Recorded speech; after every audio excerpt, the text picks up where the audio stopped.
But if you close your eyes,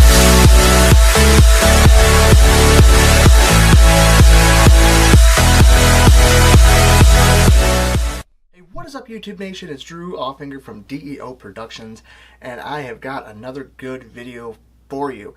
But first, of course, as always, if you haven't, go ahead and hit subscribe, like some of the previous videos, which you can find up here, so that I can keep bringing good content to you. So the latest addition to Fitbit's lineup is going to be the Fitbit Versa. I actually wore the Ionic as well as the Charge 2 and the Blaze and some of the other Fitbits, and I wasn't a real big fan. The Charge 2 was a good fit, but it didn't really have that big color LCD screen like I liked on the Apple Watch, and the Ionic was just too big. It seemed like it was just too bulky, and it kind of was annoying on my wrist, made wearing sweatshirts and things like I like to do kind of difficult. Even though it did have a lot of technology packed into it, I wasn't a huge fan. The Blaze was okay, but the charging with the weird cradle and things like that, not my style. So I went ahead and got this. Now this is supposed to be a slimmer, more sleeker, and feature-packed Fitbit, and it's honestly looks like a really good piece of tech here. So I wanted to go ahead and unbox this real quick for you guys. In a future video, I'm going to do a much more in-depth review of this particular item, but I wanted to get this out to you so that you can get an unboxing feel for this product. So on the outside side of the box, you have the typical Fitbit stuff here. If you've ever got any other Fitbit tracker or tracking device from them, they have just a typical box just like this. It's not really presented all neatly in a beautiful box like Apple's, although this is a good, nice box. You have the Fitbit, the model of the device you're getting, and the actual picture of the device. And I'll tell you about my first impressions of this device in this box here in just a minute. You get the small and large bands inside the box, which is nice. You don't have to buy a small or a large and then realize that it's the wrong size and have to return it. It's nice to be able to put both in the box, and really, that's just standard stuff now. They should really be doing that, and I'm not sure why they ever had the small and the large sizes.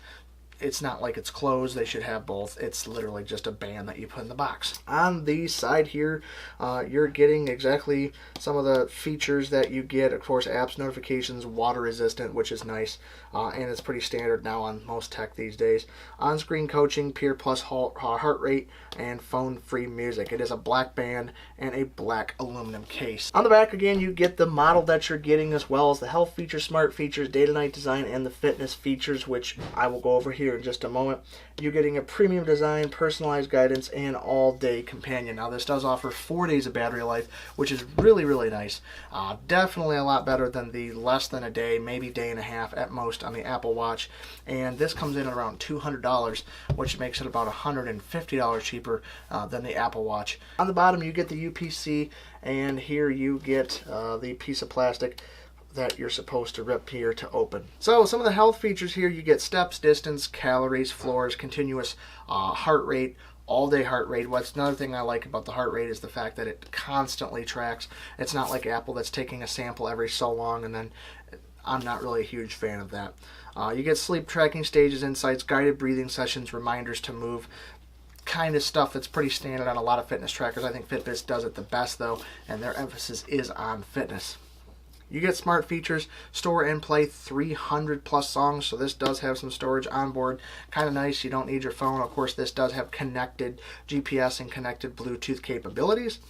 You're getting apps for weather, sports, and more. So they're trying to make this more like a smart watch rather, and of course have fitness at the core here. That's what Fitbit is known for. That's what their devices have been known for. But they're actually trying to get into that fitness smartwatch type of area like Apple is, although Apple's forefront is probably smartwatch over fitness, but they do have a lot of sensors now and things that are making their watch very competitive with the Fitbit and fitness space. Of course, fitness features, you're getting on-screen coaching, 15 plus exercise mode, connected GPS, cardio fitness level, and water resistance up to 50 meters. Nice to have water resistance. Of course, the connected literally means you have to have your phone with you if you want the GPS. Does not have onboard GPS. Of course, if it did, it'd probably be costing another $150, just like the Apple Watch. Day to night design, 4+ days battery life. Really awesome. Love not having to charge a device every single day. And we're going to see what kind of cable comes with it, of course. Multiple clock faces, lightweight and comfortable interchangeable bands sold separately. So let's go ahead and crack it open. Of course, you just take off that piece of plastic there on the bottom and you slide the cover off. Really nice premium design. Reminds me of the Galaxy S series phones when you unbox them. It's got this magnetic type of top here that you just peel off, and then of course you actually get the device, which I'll take out here and toss off to the side. And then you get some documentation here about how to start, how to download the charging cradle, what comes with it, the large and the small bands, and pretty much gives you a jump start on how to get to the app. Pretty standard stuff from Fitbit here.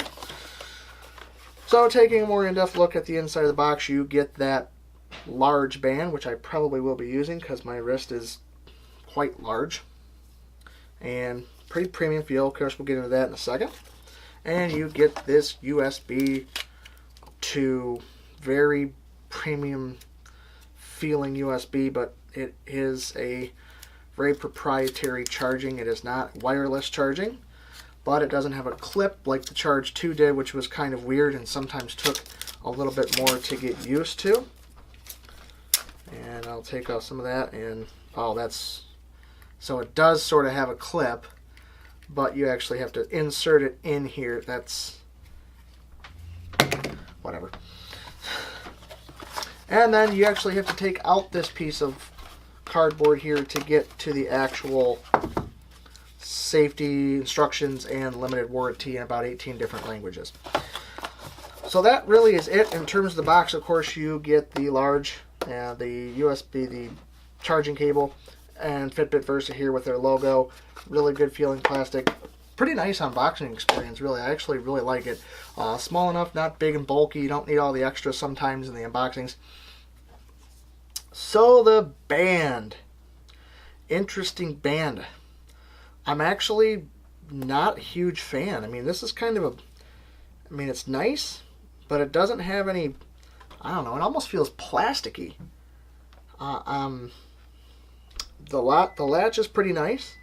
Nice silver metal, nice silver metal design there, but it does feel a little plasticky, and it kind of looks like it could just be a hard piece of plastic.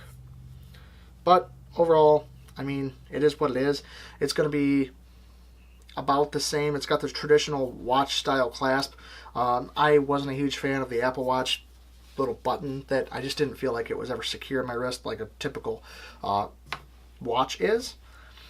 Now, let's go ahead and go to the actual device itself. It's got the small band on it, and it's got this almost like a space gray type of aluminum on it. So it is not silver on the outside. And when I actually take the piece of plastic off, it has these little rubber or these little foam pieces on the inside, and it actually starts itself up. And of course, out of the box, it's going to come charged and doesn't require you to plug it in like Apple does. And it's giving me a bunch of setup instructions and stuff like that. Now, this does have a really nice glass display on the front. And you've got 2 buttons on the side and 1 button on this side. Of course, that nice heart rate sensor. This is a lot lighter than a lot of the other Fitbit trackers. A lot lighter, a lot smaller, a little more sleek. And my honest first impressions, before I even got this, before I even looked at the store, when I saw it for the first time on Fitbit's website, I said, am I on Apple's website? Guys, this, honest to goodness, reminds me of the Apple Watch in just about every aspect of the look. I'm not a huge fan of people trying to be more like Apple, but that kind of reinforces that Apple really does have the best smartwatch on the market if everybody's trying to copy them. And you can't say they're not. I mean, look, take a look at it. So again, you have this small band that's kind of plasticky feeling. Does come up and integrate seamlessly with the body, so that's pretty nice. You get another little plasticky type of deal down here that's going to hold the excess watch band in, and you get the same color going around with the actual clasp itself. Pretty good, solid feeling device. Okay, so the heart rate sensor is nice and flush with the actual body. That's something that's really nice. It's not raised out. It's not going to leave more indents in your skin. Really, definitely good stuff here. Nice and flush. I do really enjoy that. The design, but really, this is nice, slim, sleek, really, really light. So let's have a look at this awesome dock situation. So obviously you can't have it clasp. You actually have to open it up. So let's open it up. I really wish they would implement wireless charging into these, but I mean, for the price point you're going to get, not bad. Not bad. Nice firm fit in there. A lot better than the Charge. I think the Charge was a little awkward to try to get in and out of there. Of course, you had to line the buttons up and be on the right side and everything, and that was kind of annoying. And you take off the little pieces of plastic and you got a real nice glossy, it almost looked like there's supposed to be some kind of sensor there or something, but nope, that's just where you press to open up the, and once it sits in there, really nice. Although, of course, at very first, sitting it on a, it's gonna look awkward. But once that band gets worn in and stuff like that, of course, you just have typical USB on the other side, not USB-C or anything like that. So it sits real flush and nice, and the whole apparatus here, the whole item is actually really, really light in the hands.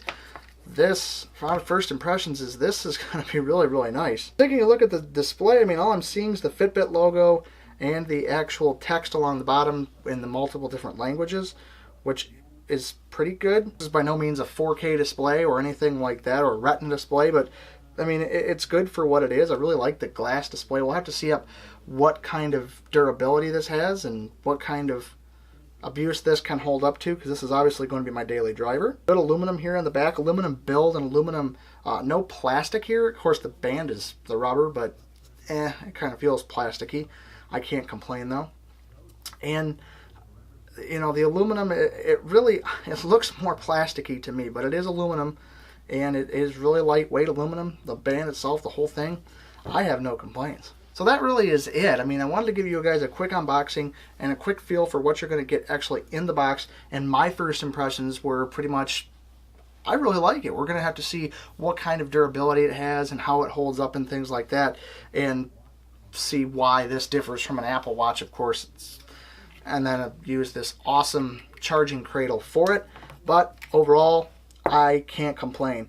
$200, pretty good price. You can catch sales, of course. For a little bit more, you can get the Ionic and things like that, which really are a pretty premium device, except for the fact that they're a little bulky on the wrist. Not too bad. So I really actually like this out of the box. We'll just have to see what kind of stuff and features this has and why it's a little bit different than all the others. So be sure to tune in. I'm going to have an in-depth review of this coming up real soon. Make sure to subscribe, like, watch the videos from before so that you can get a feel for what this channel is all about. Of course, I'm about to put my first bowling blog bit up there, so make sure to check that out and give it a read and tell me what I could be doing better. This has been another video review of a piece of tech by Drew Offinger from DEO Productions, guys. Thanks.